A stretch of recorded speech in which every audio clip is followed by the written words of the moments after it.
안녕하세요. 저는 올해로 40살가 된 남성 구독자입니다. 저는 인생에 있어서 최대한 많은 경험을 하는 게 실보다 득이 많다고 생각하는 사람이라 보지 않아도 될 현실과 겪지 않아도 될 어려움을 사서 경험했던 사람이었는데요. 그래도 그런 경험과 일들이 제 인생을 흔들리게 만들기보다는 더 강하고 더 넓은 생각을 가질 수 있게 해준 자양분이 됐다고 생각합니다. 그러다 보니 어떤 어려움이 와도 흔들리지 않는 강한 정신력과 체력을 가졌다고 생각했는데 이게 사서 하는 고생과 갑자기 받게 된 고난과는 비교할 수가 없는 거더라고요. 그 충격을 받았을 때 만약 저를 도와줄 사람이 없었다면, 저와 똑같은 목표를 가지고 있었던 사람이 아니었다면 아마 지금쯤 저는 이곳에 사연을 보내는 게 아니라 혼자서 삭히지 못한 분으로 누군가를 원망하고 있었을 겁니다. 하지만 제 앞에 나타나준 사람 덕분에 지금 이렇게 과거의 지난 일을 사연으로 보낼 수 있게 됐네요. 오늘 여러분께 설명할 제 사연, 제 아내에 대한 이야기인데요. 도대체 아내라는 사람이 무슨 짓을 했길래 제가 충격을 받았는지 지금부터 말씀드리도록 하겠습니다. 저는 집안의 반대를 무릅쓰고 한 여자와 결혼했었습니다. 저희 집안에서 제 아내와의 결혼을 반대했던 이유는 아내가 한 차례 결혼 경험이 있는 사람이었기 때문이었어요. 그런데 저는 아내와의 결혼이 초혼이었던 사람이었죠. 그러니까 아내는 저와 결혼하게 되면 재혼을 하는 거였고, 저는 처음 결혼식을 올리게 된 거였습니다. 그것만으로도 어느 부모님이나 그 결혼에 대해서 반대하실 수 있다고 생각합니다. 아직은 우리나라 정서상 재혼과 초혼인 사람이 결혼하게 됐을 때 초혼인 사람이 손해본다는 생각이 팽배하니까 말이죠. 하지만 그 정도의 일은 이혼과 재혼한 사람을 흔히 볼 수 있는 요즘 시대엔 충분히 부모님을 설득할 수 있는 일이라고 생각했어요. 문제는 부모님께서 아내와의 결혼을 반대했던 이유가 단순히 재혼뿐만이 아니었다는 거였죠. 재혼 이외에도 부모님께서 아내를 반대했던 이유는 두세 가지가 더 있었습니다. 그중 하나는 아내의 집안 사정이었어요. 원래 아내의 집안은 경제적으로 매우 부유한 편이었는데 이전 결혼 생활을 하던 중 갑작스러운 문제로 인해 한순간에 모든 재산을 잃게 됐다고 했습니다. 그 문제로 인해 전 남편과 결혼하기 전부터 집안 대 집안 기싸움으로 아내의 친정 식구들을 좋게 보지 않았던 시댁에서 무시하기 시작했고, 시부모님과의 갈등이 전 남편과의 갈등으로까지 이어지게 되며 결국 다투고 다툰 끝에 이혼하게 됐던 겁니다. 거기다 하필 저희 집도 제법 부유한 집안이다 보니 저희 부모님께서는 이혼 경력도 있고 집안 사정도 좋지 않은 아내의 조건들이 좋게 보이지 않았던 거죠. 또 아내와 전 남편 사이에 아이가 있었던 것도 저희 부모님께서 결혼을 반대하는 결정적인 이유기도 했습니다. 물론 아이는 전 남편 쪽에서 양육하고 있었지만 2주에 한 번 또는 2번 아내가 아이를 만나 시간을 같이 보냈어요. 그런 사실을 알게 된 부모님께서는 한 집안의 자식에게만 온 신경을 써도 모자랄 텐데 양쪽 집안의 엄마가 되어 자식을 옳게 키울 수 있겠냐고 말씀하시며 제 아이가 태어나도 엄마의 역할을 제대로 할 수 없을 것 같다며 아내를 정말 마음에 들지 않아 하셨습니다. 그리고 그런 이유가 뭉치고 뭉쳐 아내와의 결혼을 결사반대하셨던 거죠. 하지만 그때 저에겐 아내를 향한 확신이 있었습니다. 그리고 아내의 사정을 듣게 되며 안타까운 마음에 아내에게 힘이 되고 돕고 싶다는 생각이 들었죠. 그래서 부모님께서 반대하시는 결혼을 기어이 하게 됐어요. 제가 아내와 결혼한 이후 저희 부모님께서는 오로지 제가 잘 살기만을 바라시며 아내의 많은 흠집에 대해 일절 말씀하지 않으셨고요. 그러다 보니 저와 아내의 결혼 생활에 있어서 더 이상의 큰 고비와 힘든 일은 없을 거라고 생각했습니다. 행복한 결혼 생활만 남아있을 거라고 생각했죠. 하지만 행복한 앞으로의 날만 있을 거라고 생각했던 저의 결혼 생활은 언젠가부터 무너지고 있었어요. 제가 눈치채지 못하고 조금씩 무너지고 있었죠. 그리고 아마 그 시작은 아내가 전 남편이 키우고 있던 아이를 만나는 날부터 시작됐을 겁니다. 여보, 나 다다음 주에 민우랑 여행 좀 다녀와도 될까? 그럼 상관없지. 나도 다다음 주엔 다른 약속 없었어. 뭐 어디 갈까? 뭐 다른 생각한 곳은 있어? 숙소는 미리 예약하는 게 낫겠지? 아, 그게 나랑 민우 둘이서만 다녀오려고 하는데. 둘이서? 혹시 내가 민우를 불편하게 생각할까봐 그래? 그런 거라면 난 괜찮아. 민우가 다른 사람 아이도 아니고 당신 아이인데. 그럼 민우가 내게도 특별한 아이인 거지. 아니, 당신보다 민우가 불편하는 것 같아서 그래. 아무래도 민우 입장에서는 당신의 존재가 불편할 수밖에 없잖아. 아예 내가 민우를 키우고 당신이 민우 새아빠라면 모르겠지만 그런 것도 아니니까. 지금 이 상황 민우에게 혼란스러울 거고 당신의 존재는 불편하게만 느껴질 거야. 민우가 나이가 좀 더 들면 그땐 우리 상황도 당신도 이해하고 같이 시간을 함께하려고 용기 내겠지만 지금은 아직 때가 아닌 것 같아. 강제로 이해시키는 것도 정서상 안 좋을 것 같고. 그래서 몇 년간은 되도록 나랑 민우 둘이서 만나고 당신과 함께하는 시간을 점차 늘리는 게 낫겠다 싶어서. 그래, 뭐 그렇겠다. 내가 너무 내 의욕만 넘쳐서 오히려 두 사람의 좋은 시간을 망칠 뻔했네. 그래, 나 신경 쓰지 말고 민우랑 여행 재밌게 다녀와. 근데 여행 가더라도 역이나 버스터미널까진 가야 하지 않아? 거기까진 내가 데려다 줘도 되지. 민우 얼굴이나 볼 겸 또 인사나 할 겸 말이야. 나도 그랬으면 좋을 것 같은데 그 사람이 그 전날 민우랑 어디 갔다가 바로 오는 거라서 그 사람 차 타고 기차역까지 가기로 했어. 아, 그래? 알겠어. 그럼 난 그날 오랜만에 늦잠이나 실컷 자야 되겠다. 혹시 그 사이에 일정이 변하면 미안해하지 말고 바로 말해줘. 뭐 차로 데려다 주든 여행을 같이 가든 당신이랑 민우 위해서 뭐든 할 테니까. 아내와 아이의 여행에 제가 함께하지 못하는 건 충분히 이해할 수 있는 일이었어요. 아내 아들의 나이가 아직 어렸으니 어른들의 사정을 이해하지 못할 테고 불편해하는 건 당연했으니까요. 하지만 짧은 거리라고 하나 아내가 전 남편의 차를 얻어 타고 가는 건 그닥 썩 반갑지 않은 소리였습니다. 그건 아마 제가 아닌 다른 남자라고 해도 절대로 듣기 좋은 소리는 아니었을 일이고요. 그렇다고 그 기분 나쁜 걸 겉으로 드러낼 수도 없는 일이기도 했어요. 이 사정상 차만 얻어 타는 건데 전 남편의 차를 탄다는 걸 가지고 속 좁은 티를 낼 수는 없었잖아요. 거기다 전 그렇게 속 좁은 티를 더 낼 수 없었던 게 아내가 전 남편을 얼마나 싫어하고 미워하는지 충분히 들었기 때문에 더 표현할 수 없었던 거죠. 아내는 저와 결혼하고 이전 결혼 생활이 희미해졌을 시간이 충분히 지났는데도 불구하고 전 남편을 향한 분노와 미움이 사그라지지 않았어요. 전 남편 이야기가 나왔다 하면, 시댁 이야기가 나왔다 하면 난리가 나고는 했죠. 이야, 진짜 저런 집이 있나? 저런 거 전부 방송에서 시켜서 하거나 대본이 있어서 그대로 하는 거겠지? 진짜 아니겠지? 아닐걸? 진짜 맞을걸? 왜 저런 일과 비슷한 일 당한 사람이 여기 있잖아. 나잖아. 내가 당했잖아. 아니지? 내가 저기 저 여자보다 더한 일을 당했지. 내가 말했지. 시댁에서 우리 집 망하자마자 어떻게 했는지.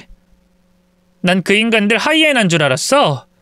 자기들끼리 똘똘 뭉쳐서는 친정 망해서 정신없는 나를 돌아가면서 물어뜯더라니까. 하기야. 결혼 전부터 우리 집이 근간 없이 돈만 있는 집이라니. 우리 엄마가 한 보석이 가짜라니 뭐니 별의별 소리를 다 하던 집안이라 놀랄 일도 아니긴 했지만, 그렇게 따지면 자기들 집은 근간이 있어? 자기들도 돈 만진 게 자기들 때부터 아니야? 그것도 의료보험이다 일반보험이다 의료 혜택 늘어나면서부터 잘 됐으면서 언제부터 자기네가 부자였다고 사람을 물어뜯어? 거기다 친정일이면 친정일이지 왜 나를 괴롭히는 건데? 못 배운 인간들. 그러니까 자기 자식 새끼도 그런 새끼로 키웠지. 내가 시댁 사람들은 언제든지 날, 우리 집을 호시탐탐 물어뜯을 기세라 그런 일이 한 번쯤은 있을 거라고 예상했거든? 근데 그 인간이 그렇게 할 줄은 꿈에도 몰랐잖아. 그래서 내가 그 인간이라고 하면 치를 떨잖아. 자다가도 그 인간이 꿈에 나오면 속에서 열불이 나서 잠자다 벌떡 깬다니까? 진짜 개자식, 쓰레기, 죽일 놈. 지 가족들에게 둘러싸여서 물어뜯긴 날 방치해? 그리고 시댁 식구들이 이유도 없이 물어뜯는 걸 내 탓으로 몰아? 방관이나 안 주지, 개자식! 아이, 개자식! 거기다 애가 엄마 손에서 커야지 우리 집 망한 걸 이용해서 애까지 빼앗아가? 그거 진짜 미친놈이야. 미친 집안에서 태어나고 자랐으니 당연하겠지만 정말 미친놈이라고. 법만 없으면 그놈 때려 죽이고 싶은 심정이라니까? 아내가 전 남편과 이전 시댁을 얼마나 미워하는지 잘 알기 때문에 웬만하면 아내 앞에서 얘기를 꺼내지 않으려고 했어요. 그런데 어떤 식으로든 전 남편과 전 시댁을 떠올리게 하면 제가 쉽게 진정시킬 수 없을 정도로 아내는 흥분했습니다. 그랬기에 아내가 아이 때문에 전 남편을 어쩔 수 없이 만나게 됐을 때도 기분은 나빴지만 다른 걱정은 하지 않았어요. 걱정해도 아내가 전 남편에게 무슨 짓을 할까봐 걱정했지 그 외에 다른 걱정은 일체 하지 않았죠. 거기다 제가 기다리고 기다리던 일까지 생기며 아내의 이전 과거 일에 대해서는 싹 다 잊게 됐습니다. 아내가 제 아이를 임신했거든요. 제 인생에서 아빠가 된다는 건 정말 먼 이야기처럼 느껴졌습니다. 너무 멀어 아내와 결혼했을 때도 친구들과 이야기를 나누며 아이는 몇 명이나 가질 건지 또 언제쯤 가질 건지 말할 때도 실감이 나지 않던 신기루 같은 일이었죠. 그런데 그런 일이 제게도 벌어진 거예요. 아직 사람의 형태를 제대로 갖추지 못한 초음파 사진만을 봤는데 그 어떤 때보다 기대되고 흥분되고 무거운 책임감이 느껴졌습니다. 그런데 그런 저와 달리 아내의 표정은 그다지 밝지 않았어요. 그 표정을 보며 저는 아내가 왜 그런 표정을 짓고 있는지 이해할 수가 없었죠. 내가 아빠가 된다니 믿겨지지가 않네. 그런데 믿겨지진 않는데 왜 이렇게 떨리지? 엄청나게 떨리면서 또 말로는 설명할 수 없는 감정이 물밀듯이 느껴지는데 부모가 되면 다 이런 거지? 당신도 나랑 같은 기분이지? 여보, 당신 근데 표정이 왜 그래? 아니 그게 아니라 그냥 마음이 좀 복잡해서 첫 아이도 아닌데 걱정이 많이 되네. 내가 제대로 된 엄마가 될 수 있을지 잘 키울 수 있을지 걱정돼. 당신은? 당신은 걱정되거나 다른 생각 안 들어? 그냥 기쁘기만 해? 걱정보단 책임감 같은 게 느껴지긴 하는데 그게 불안한 것과는 거리가 먼 것 같아. 그리고 당신이 왜 그런 걱정을 해? 당신 누구보다 좋은 엄마가 될 수 있을 거야. 지금 민우에게 하는 것만 봐도 당신 얼마나 좋은 엄마야. 근데 같이 살고 지내게 되면 얼마나 더 많은 걸 해주려고 하겠고 좋은 엄마가 되려고 노력하겠어. 그러니까 그런 걱정하지 마. 그런가? 뭐 당신이 괜찮다면 나야 뭐 된 거지. 당신이 기뻐해주니까 좋다. 솔직히 나 걱정했거든. 내가 임신했다고 하면 당신이 어떤 반응일지 몰라서. 근데 이렇게 기뻐하니까 나도 안심이 되네. 뱃속에 아이 잘 키울 수 있을 거라는 생각이 들어. 아내의 어두운 표정이 크게 걱정할 일은 아니라는 걸 알곤 더 이상의 어떤 불안도 걱정도 하지 않을 수 있었어요. 아까 말했던 것처럼 이제까지 있었던 과거의 모든 일은 과거의 아내도 과거의 저도 잊은 채 이제부터 셋이 함께할 미래를 또 아이에게 부끄럽지 않고 자랑스러운 아빠가 되는 미래만을 그리며 살게 됐죠. 그때까지만 해도 저는 제 삶에 어떤 문제도 없다고 생각했습니다. 이제까지 살아왔던 것처럼 제 인생은 행복한 순간만이 가득할 거라고 생각했어요. 앞으로 제 인생에서 가장 중요하고 제가 열심히 살아야 하는 이유인 제 자식과 함께 말입니다. 그런데 그 예상이 완전히 빗나갔어요. 누구보다 믿었던 아내의 괘씸한 행동 때문에 말이죠. 그리고 제가 아내의 그 괘씸한 행동을 알게 됐던 건 놀랍게도 아내가 한 실수 때문이었습니다. 아내가 스스로 자폭한 셈이 됐죠. 아내 뱃속에 있는 아이를 만나기까지 4개월 정도 남았을 때였습니다.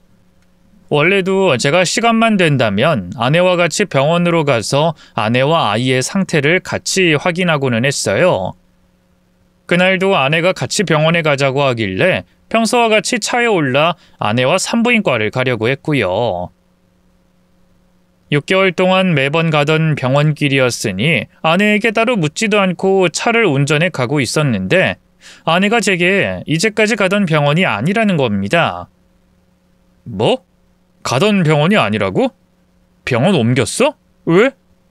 거기 선생님도 친절하시고 우리 임신했을 때부터 다니던 병원이었잖아.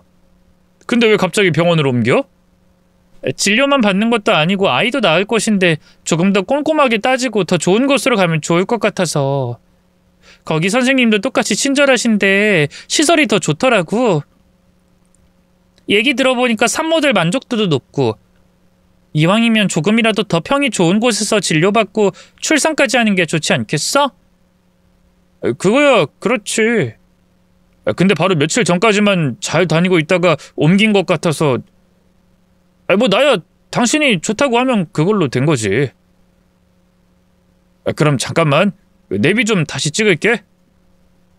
아까 어디라고 했지? 출산까지 4개월이 남았으면 그렇게 많은 시간이 남은 것도 아니었고 임신 때부터 아내와 아이 상태를 살펴봐 주던 병원을 옮긴다는 게 좀 이상하긴 했습니다. 하지만 아내가 제게 해준 말을 들어보면 고개가 끄덕여지기도 했어요. 조금이라도 더 좋은 시설과 환경에서 아이를 낳고 싶은 게 부모 마음이고 더욱이 출산의 당사자인 아내라면 얼마든 원하는 대로 더 좋은 환경의 병원을 선택할 수 있다고 생각했죠. 그래서 다른 의심 없이 아내가 옮긴 병원으로 차를 돌렸습니다. 도착하고 나서는 고개를 갸우뚱했지만 말이죠. 아내는 분명 더 나은 환경의 병원이라고 했는데 제가 봤을 땐 이전 병원과 비슷하면 비슷했지 더 낫다는 인상은 받지 못했거든요. 오히려 병원 크기로만 따지면 이전에 다니던 병원보다 작은 편이었어요. 전에 다니던 병원이 워낙 큰 산부인과라 다른 어떤 산부인과와 비교하더라도 무리가 있었지만 말이죠.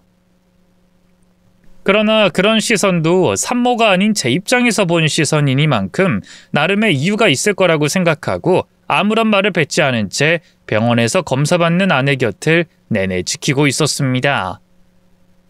그리고 제 아내의 담당 의사라고 하는 의사 선생님을 만나게 됐어요. 바로 며칠 전까지 이전에 다니던 병원에서 산모와 아이가 건강하다는 이야기를 들었기 때문에 별다른 걱정 없이 앉아 있었죠. 그런데 저와 아내 앞에 앉은 의사 선생님의 표정이 좋지 않은 겁니다. 그 심각한 표정에 덩달아 저도 긴장되고 걱정이 되기 시작했어요. 아니나 다를까 의사 선생님 입에서 저를 불안에 떨게 하는 말이 나왔습니다. 다른 병원 다니고 계시죠? 그 병원에선 따로 검사하자는 말을 안 하던가요? 네? 검사요? 무슨 검사요? 무슨 문제 있나요? 아직 문제인지 아닌진 모르겠는데 확실하려면 검사를 받아보시는 게 나으실 것 같아서요. 혹시 다니던 병원에서 얘기 들으신 게 있나 싶어서 여쭤봤습니다. 돈이 많이 드는 검사도 아니고요. 보험 적용되는 검사라 받아보시는 게 나으시겠는데 어떻게 하실래요? 진짜 제 아이에게 문제가 있다고요? 혹시 저 아시고... 아니, 그럼 검사 받아볼게요. 받는 게 낫다는 그 말이죠? 그럼 받아야죠. 제 아이가 어떤 아이인데. 네, 그러시면 밖에 나가셔서 저희 간호사 따라가시면 됩니다. 그리고 혹시 모르니 산모께서 검사 받으시는 동안 남편분께는 어떤 상황인지만 설명해 드릴게요. 크게 걱정하실 필요는 없고요. 혹시나 만약을 위해서 설명하는 거니까 그렇게 긴장하지 않고 계셔도 돼요. 뱃속 아이에게 또 아내에게 문제가 있을 수도 있다는데 어떻게 긴장이 안 되고 걱정이 안 될 수 있겠습니까? 저는 잔뜩 긴장할 수밖에 없었어요. 아직 의사 선생님께 무슨 일인지, 심각한 병인지 아닌지 이야기를 듣기도 전이었지만 제 머릿속은 불안한 상상으로 범벅이 되어 있었죠. 아내가 검사를 받으러 나가자 더 긴장되기 시작했고 의사 선생님의 침묵이 더한 불안으로 이어져 어서 빨리 무슨 말이라도 듣고 싶었어요. 의사 선생님의 입이 떨어져 무슨 말이든 나오기만을 기다리고 있었죠. 그런데 제가 불안하게 상상하던 말과는 전혀 다른 뚱딴지 같은 말이 그 의사 선생님 입에서 나왔어요. 이석재 씨, 시간 없으니까 지금부터 제가 하는 말 무조건 믿기만 하세요. 믿고 석재 씨 아내인 저 여자한테 절대 제가 한 이야기 전하면 안 돼요. 혹시 제가 지금부터 하는 말을 믿지 못하더라도 제가 한 말 전하면 안 됩니다. 절대로요. 네? 심각한 상황인가요? 아내에게 문제가 있는 건가요? 아니면 제 아이에게 문제가 있습니까? 검사를 받아봐야 확실해진다고 말씀하시지 않으셨어요? 근데 지금 말씀하시는 걸 보면 산모와 아이에겐 문제가 없습니다. 건강해요. 걱정 따위 할 필요도 없이 건강하다고요. 네?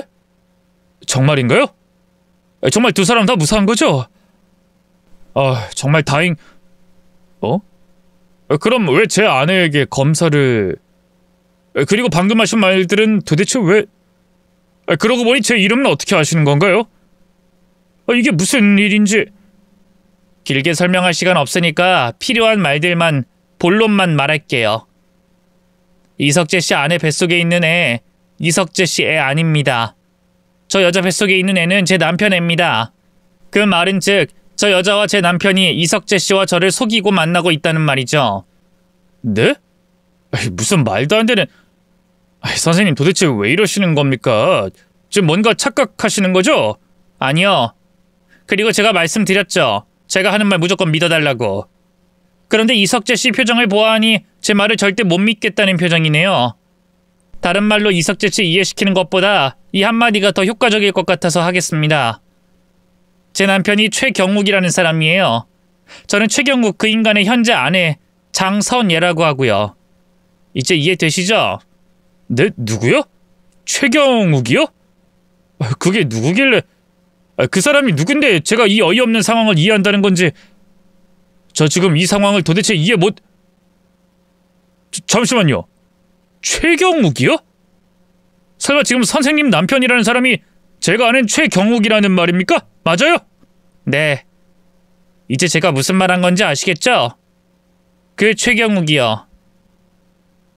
이석재 씨 아내와 결혼하고 이혼했던 전 남편, 그 최경욱이 지금 제 남편이에요.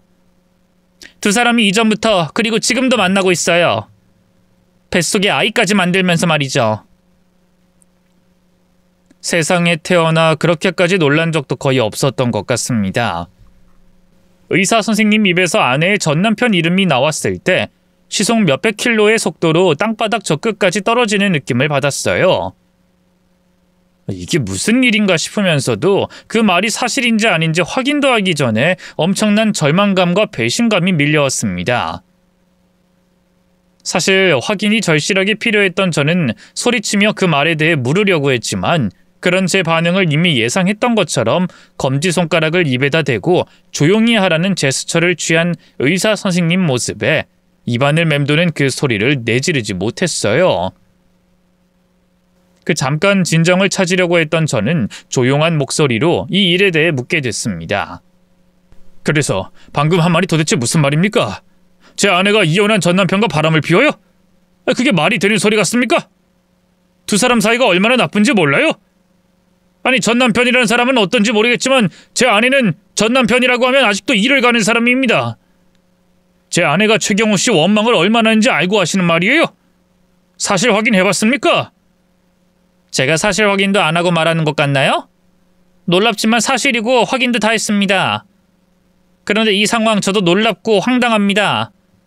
이런 식으로 이석재 씨와 저 여자를 만나게 될 줄은 몰랐거든요. 물론 오늘이 아니었더라도 제가 조만간 이석재 씨 찾아가서 두 사람 관계, 이 상황 얘기하려고 했어요. 이 일에 대해서 우리 두 사람이 공조해야 제대로 된 복수를 할 수 있을 테니까요. 그런데 저 여자가 여길 찾아올 줄이야. 그것도 이 병원에 누가 있고 내가 누군지를 알면서도. 네? 그건 또 무슨 말입니까? 제발 제가 알아들을 수 있게 좀 말해주세요. 뭐라고 하는지 하나도 모르겠습니다. 그러니까 제가 제 남편이 이상하다는 걸 눈치채고 뒤를 알아봤어요. 그랬더니 놀랍게도 이혼한 전 부인인 이석재 씨 아내를 만나고 있더라고요. 처음엔 아이 관련으로 만나는 거라고 제가 예민하게 구는 거라고 생각했어요. 그런데 아무 감정도 없는 사람들이 아이 때문이라고 하지만 스킨십을 하고 그러질 않잖아요. 그거 보고 알게 된 거죠. 두 사람이 만나고 있다는 걸. 그때부터 제 남편 일거수일투족을 감시했고 도대체 언제부터 날 속이고 만난 건지 알아봤어요. 그게 1년 정도 됐더라고요. 저도 처음 그 사실을 알게 됐을 때 지금 이석재 씨처럼 정말 많이 놀랐어요. 그 사람 제 앞에서도 전 부인을 그렇게 욕했거든요. 얘기만 들으면 자기 아내와 철천지 원수, 절대 섞일 수 없는 물과 기름처럼 들렸으니까요. 그런데 결국엔 제 눈으로 본 그 모습들이, 그 증거들이 현실이고 두 사람의 본심이지 않겠어요? 이혼한 두 사람이 다시 만난다는 게 현실이잖아요. 그래서 그때부턴 두 사람이 바람피우는 증거를 모아가며 또 어떤 식으로 복수를 해야 내가 바보가 되지 않을까 생각하고 있었죠. 그러다 조만간 이 일로 얘기를 나누려고 이석재 씨를 만나려고 했는데 저 여자가 오늘 절 찾아온 거예요. 그것도 제가 누군지, 어느 병원에서 근무하는지 알면서 말이죠. 제가 자기 전 남편과 부부가 되어 살고 있지만 그 인간이 진짜 사랑하는 사람은 자기고 또 그 사람의 아이는 자기 뱃속에 있다는 걸 제게 과시하려고 찾아왔겠고요. 절 우습게 보는 거죠. 그게 사실입니까? 그 증거라는 거 저도 볼 수 있습니까? 그리고 그렇다고 하면 제 아내가 여길 왜 찾아옵니까? 여기 찾아와서 무슨 일이 생길 줄 알고 결국 자기 발로 자기 무덤을 파는 건데. 제가 새까맣게 아무것도 모른다고 알고 있을 거예요. 자기가 누구인지, 뱃속 아이가 누구의 아이인지 아무것도 모른다고 생각하고 저를 기만하려고 온 거죠. 그것밖에 설명이 되지 않네요. 그런데 시간이 많이 없네요. 이제 곧 검사받고 돌아올 시간이에요. 시간이 짧아 제 설명이 충분하지 못했지만 이해가 안 되더라도, 믿지 못하겠더라도 지금 있었던 일 절대 말하면 안 돼요. 부족한 게 있다면 그냥 저를 찾아오세요. 제가 방금 한 말 믿을 수 있게 증거와 충분한 설명 준비해 놓을 테니. 자신 있어 하는 말투와 짧지만 오늘 제게 한 말을 하게 된 과정에 대해서 정확히 요점만 말하는 걸 보며 의사 선생님이 한 말들이 사실일 거라고 믿었습니다. 하지만 확인은 꼭 해야 했습니다.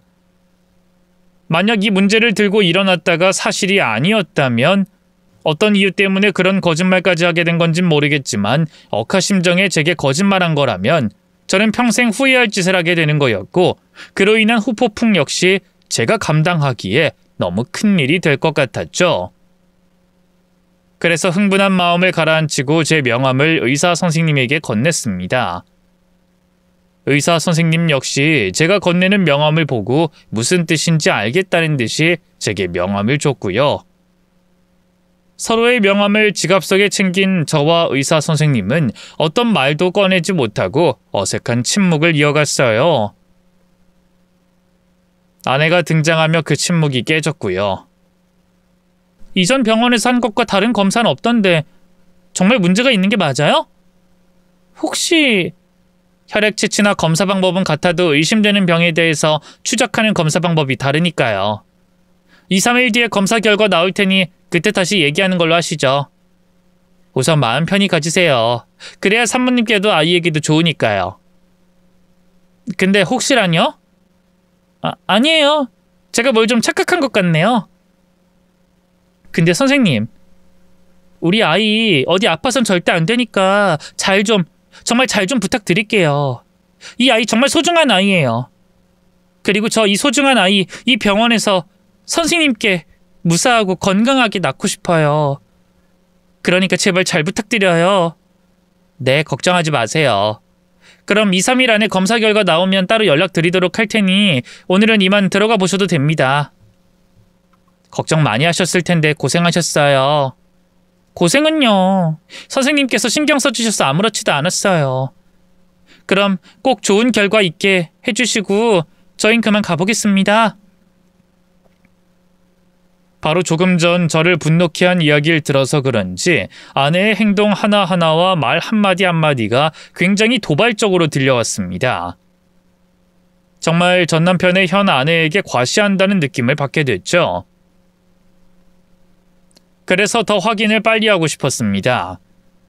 제가 알던 아내가 사실은 안타까운 사연을 가진 여인이 아닌 거짓말에 능통하고 바람까지 피우는 악녀라는 걸 말이죠.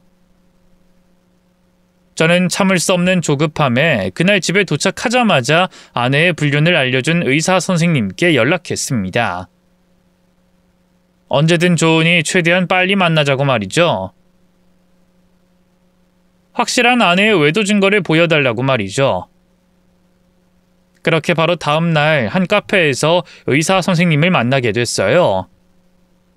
제 두 눈으로 모든 것이 확실해지는 증거들을 확인하게 됐죠. 이제 남은 건 의사 선생님이 말했던 두 사람에게 제대로 된 복수를 하는 것이었습니다. 어떻게 뭘 하면 되는 건가요? 아니, 복수라고 할 게 따로 있습니까? 한시라도 빨리 이혼하고 그 집안 사람들한테, 주변 사람들한테 알리면 되지 않겠어요? 저도 처음엔 그렇게 하면 될 거라고 생각했어요. 근데 생각해보니 그게 복수가 될까 싶었죠. 생각해보세요. 이미 한번 지지고 볶고 다투면서 이혼한 사람들이에요. 근데 지금은 다시 좋아 죽겠다고 서로가 서로에게 운명의 반쪽이라고 하는 사람들이에요. 그런 사람들이 불륜했다는 게 밝혀진다고 충격이나 있겠어요? 아마 이번엔 주변의 시선 다 무시하고 제대로 잘 살아보려고 할걸요? 그럼 어떻게 하자는 건데요? 뭐 너는 너대로 살아라, 난 나대로 살란다 이렇게라도 하란 말입니까? 아니요. 이혼해야죠.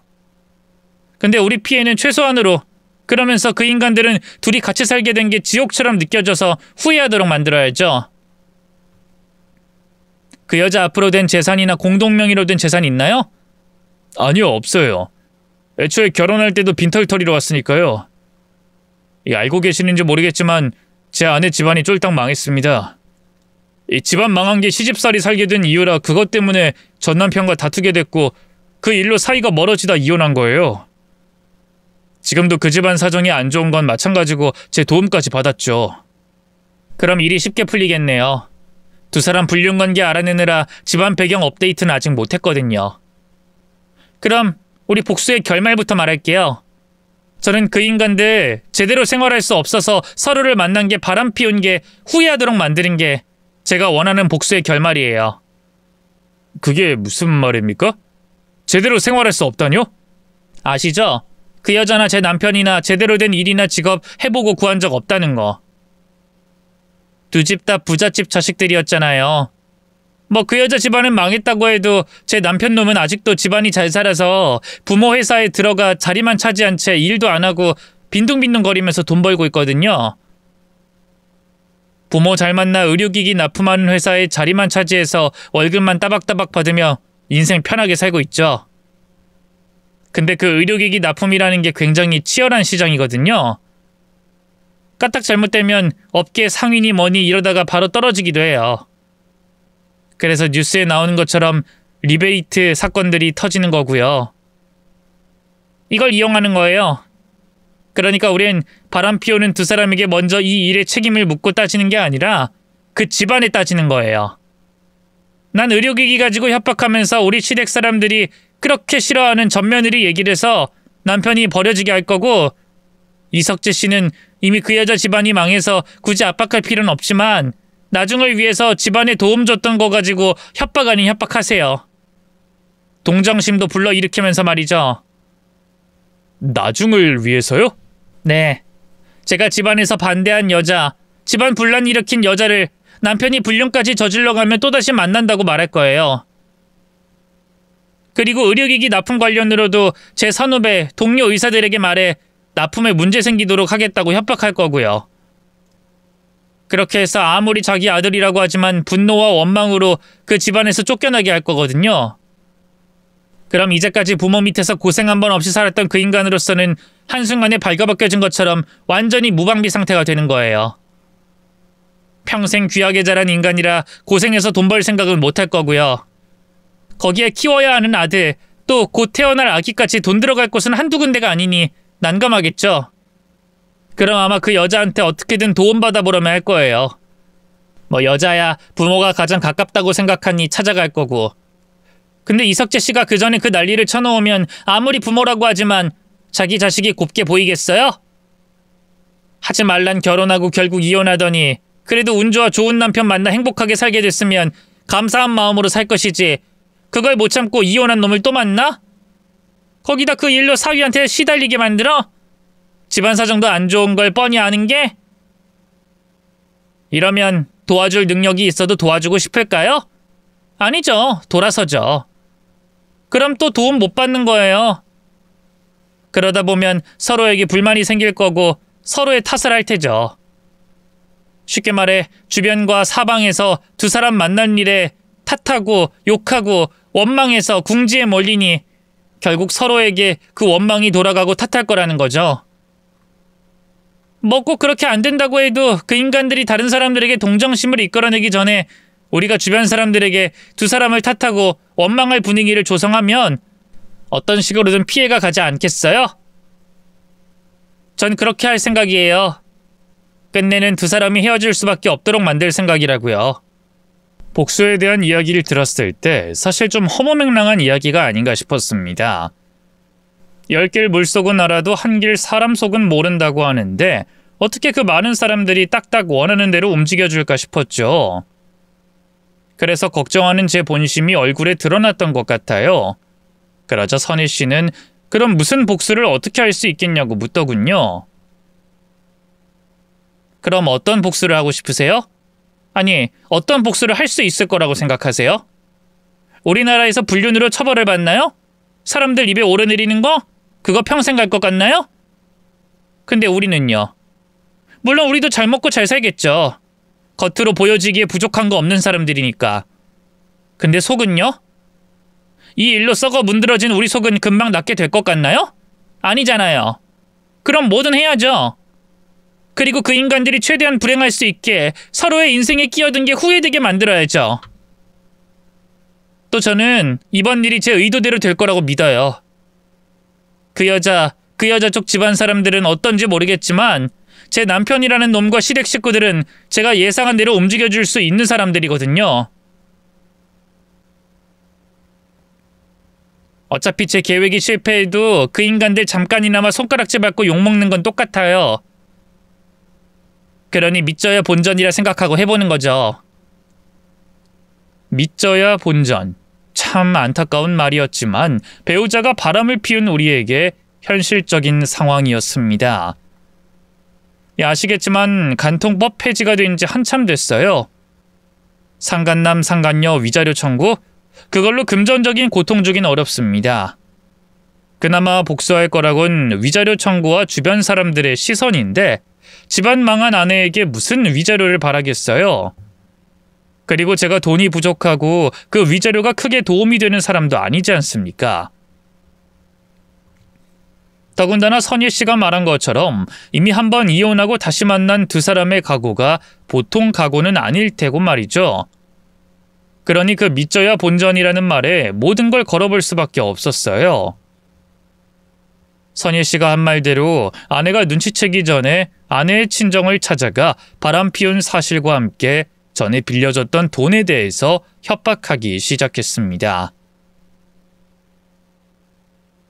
장인어른과 장모님은 바닥에 머리를 찌을 정도로 제게 많이 미안해하셨어요.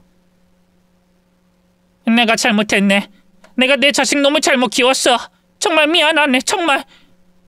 이걸 어떻게 하면 좋겠나? 우리가 뭘 어떻게 해줘야 자네에게 잘못을 빌 수 있겠나?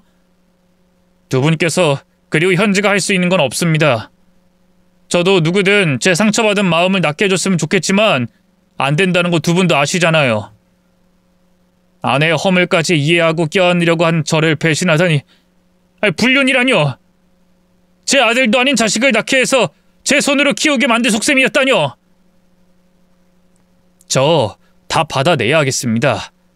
제가 조금이라도 덜 억울하려면 현지에게 줬던 사랑, 물질적인 것들, 시간 그 뭐가 됐든 간에 받아야겠어요. 두 분께도 말이죠.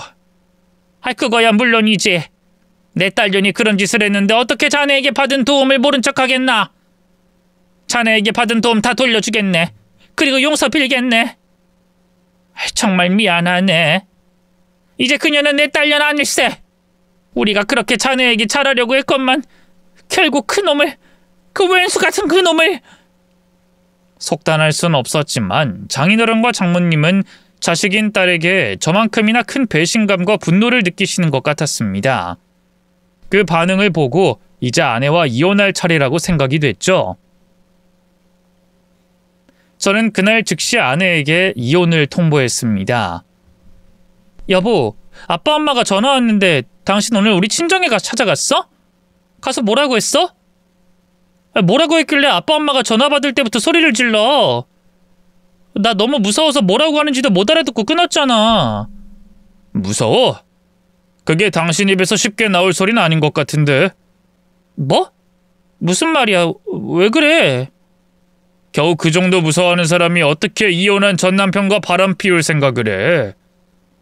뻐꾸기도 아니고 딴 놈 자식을 내 자식이라고 속이고 내 밑에서 키우게 할 생각을 하고. 여보. 여보는 얼어 죽어. 내가 왜 당신 여보야? 당신의 여보는 당신 뱃속에 있는 아이의 아빠가 당신 여보인 거지. 이혼했다고 하지만 당신과 먼저 결혼한 것도 그 인간이고 당신이 예전이나 지금이나 사랑하는 사람도 그 인간인 거잖아. 나야 잠시 나락간 당신 인생 구원해준 사람인 이용 대상이고, 안 그래? 그러니까 그게 어떻게 된 거냐면 잠시 실수가 있었어. 그 아이 때문에 만나다가 실수로. 실수 같은 소리 하지 마! 너 나를 정말 바보로 보는구나. 왜? 그동안 두 사람 불륜의 흔적을 꽁꽁 숨겨와서 걸릴 게 없다고 생각해? 그래서 그 엉터리 변명에 내가 속을 것 같아? 근데 당신만 철저하게 그 불륜의 흔적 지우면 뭐해? 불륜은 뭐 당신 혼자 하나? 서로 더러운 손으로 손뼉 치는데 불륜 상대편 손에는 안 묻어. 그 인간 흔적까지 완벽히 지웠는지 확인해야 지금처럼 엉터리 거짓말과 변명을 해도 내가 믿을 수 있는 거 아니야? 나 다 봤어. 당신과 그놈이 뭐라고 떠드는지 다 봤다고. 뱃속 아이 생기곤 아주 좋아 죽더라. 먼저 이혼 이야기까지 꺼내고 말이야. 근데 뭐? 재산 분할 때문에 더 기다려야 한다고? 내가 그걸 알고 기다려줄 것 같아? 바보처럼 내 돈 당신한테 빼앗길 것 같냐고? 당신이 이제 나랑 이혼할 거야. 당신과 이혼하려고 당신 친정에 찾아가서 당신이 무슨 짓을 했는지 다 말했어. 이혼한 그놈과 또다시 만나고 그 애까지 가졌다고 다 말했다고. 당신 부모님 내 앞에서 피눈물을 흘리시면서 바닥에 이마를 찌으시더라. 얼마나 내게 미안하고 당신에게 분노하셨으면 그렇게까지 하셨겠어? 당신은 그렇게 될 거라는 걸 몰랐던 것도 아니겠고.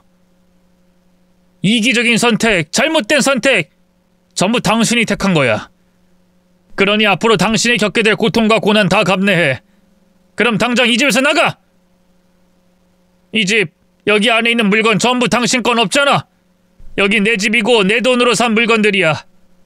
여기서 내 것이 아닌 건 당신과 당신 뱃속에 있는 애뿐이니까 나가라고! 당장 나가! 제가 모든 것을 알고 있다고 밝히자 아내는 아무런 변명도 못했습니다. 그런데 더 괘씸하게도 미안하다, 잘못했다는 말도 안 하더라고요. 아무래도 믿는 구석이 있기 때문인 것 같았어요. 비록 저에게 버림을 받고 이혼당하더라도 자기에게는 전 남편이자 지금의 불륜 상대인 그놈이 있다는 거겠죠. 아내는 정말 제가 말한 것처럼 제 집에서 아무것도 가져가지 않은 채 집을 나갔습니다. 자기 딴에는 비굴하지 않고 멋있기까지 한 행동이라고 생각했겠지만 아주 큰 착각이었죠. 아내가 믿었던 그놈 역시 선혜 씨로 인해 나락으로 떨어지고 있는 중이었으니까요. 네, 선혜 씨. 전 이혼 얘기 꺼냈습니다. 그 여자 그놈 믿고 제 발로 당차게 집을 걸어 나갔고요. 엉겨붙지 않았다니 다행이네요. 전 아직 그 인간에게 통보하진 않았는데요. 그 집 식구들한텐 다 털어놓고 경고도 했어요. 제가 자신있게 말한 것처럼 그 집안 식구들 반응은 대단했고요. 제가 있는 자리에서 그 인간 불러다가 패 죽이겠다고 하다가 힘쓰는 것도 아깝다면서 바로 휴대폰 번호 지우는 거 있죠? 회사에서도 바로 자를 거고 이제까지 도움 준 거 다시 다 갚으라고 할 건가 봐요.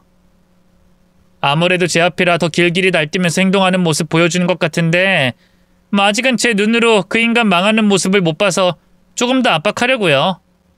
그러고 난 뒤에 그 인간과 이혼하려고요. 벌써 축하하기에 이르긴 하지만 우리가 원하는 결과 얻게 될 것 같아요. 그랬으면 좋겠네요. 저랑 이혼해도 별 상관없어 보인다는 그 여자 표정 보니까 다시는 일어설 수 없을 정도로, 아니 일어설 생각조차 못할 정도로 주저앉아 버렸으면 좋겠다고 생각했거든요. 그러니까 혹시 내가 더 할 게 있거나 도와줄 게 있으면 뭐든 말해요. 우리가 원하는 결과, 아니 그보다 더한 결과를 위해서라면 뭐든 할 테니까요. 믿져야 본전이라는 생각에서 그 가능성이 보이기 시작하니 또 용서와 사과조차 하지 않는 아내를 보니 두 사람에게 복수하고 싶단 마음이 더 훨훨 불타올랐어요. 두 사람을 좌절시킬 수만 있다면 뭐든 하고 싶었죠. 그래서 아내가 한 짓들을 주변 사람들에게 소문내고 다녔습니다. 그 소문이 꼬리에 꼬리를 물고 아내를 알고 있는 사람들에게 알려지도록 미친 듯이 자리를 만들고 술자리를 하고 소문냈어요. 그리고 그 소문이 단순한 소문이 아닌 사실임을 알려주기 위해 일부러 쉬쉬해야 할 이혼 소송을 떠벌리고 다녔습니다. 저야 잘못이라고는 하나 한 적 없는 이혼 소송이었으니 떳떳했고 제 상황이 억울해 더 많은 사람들에게 알리고 싶었죠. 그렇게 저의 소송은 덜 나위 없이 잘 돼가고 있었어요. 아내를 이 세상에 고립시키는 계획도 잘 되고 있었죠. 사실 부모에게 버림받으면 끝 아니겠습니까? 그 어려운 걸 성공했으니 더 이상 말할 것도 없었죠. 장인어른과 장모님은 자기 딸을 완전히 포기했고 자식으로서 생각하지 않았습니다. 아내의 형제들 역시 스스로 구덩이를 파고 나락으로 떨어지는 여동생과 언니에게 더 이상 팔을 뻗어주지 않았죠. 하지만 가족들이 뒤돌아서는 걸 보며 아내는 반발심 때문인지 더 괜찮은 척을 했고 더 스스럼 없이 이혼한 전남편과의 관계를 드러냈어요. 더욱더 스스로를 막다른 길에 몰아넣은 거죠. 하지만 결국 자신을 보호해 줄 거라고 생각한 자기의 첫사랑이자 끝사랑이라고 생각한 전남편과는 자신들이 원한 결말을 이루지 못했습니다. 저와 선예 씨가 원한 결말이 완성됐으니까 말이죠. 선예 씨가 예상한 것처럼 집안에서 내쫓긴 두 사람은 금방 생활고에 부딪히게 됐고 뱃속 아이를 낳을 때까지는 어떻게 버텼는데 아이가 태어나고 돈이 들어갈 곳이 많아지자 점점 감당하기 벅차진 거죠. 거기다 출산으로 인해 바로 일할 수 없었던 아내가 쉬자 돈을 버는 사람이 없어진 겁니다. 평생 온실 속 화초로 자란 그놈은 돈을 쓰는 법이나 알지 버는 법은 몰랐으니까요. 또 고생하는 것도 못하고 말이죠. 그게 다툼의 시작이 됐고 서로가 가족까지 등지게 된 선택에 대해 서로 때문이라고 싸웠나 봅니다.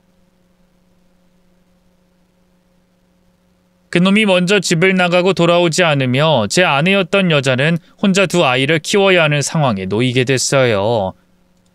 그 모습을 본 저는 통쾌했습니다. 조금의 죄책감이나 안쓰러움은 있을 줄 알았는데 속 시원하더라고요. 제가 말한 것처럼 자기가 한 선택, 잘못된 선택에 대한 대가를 치르고 있으니 말이죠. 그렇게 아내에게 복수를 완성하며 저는 제 마음의 상처를 조금 가라앉힐 수 있었습니다. 그건 선예 씨도 마찬가지였어요. 두 사람이 완전히 찢어진 걸 확인하고 그 뒤로는 서로 연락하고 지내진 않습니다만 선예 씨도 아마 잘 지내고 있을 거라고 생각합니다. 그리고 앞으로도 잘 지내길 바라고 있고요. 마지막으로 이 세상에 제발 사람의 마음을 이용하고 불륜 따위에 미친 짓을 하는 사람들이 사라지길 바라겠습니다. 또 제가 보낸 글로 혹시나 다른 사람에게 상처 줄 행동할 사람들이 있다면 당장 멈추길 바랄게요. 다른 사람에게 준 고통 분명 돌아올 겁니다. 후회하게 될 겁니다. 그러니 하지 마세요. 그럼 사연을 마친 저는 인사를 드리고 들어가 보도록 하겠습니다. 모두들 안녕히 계세요.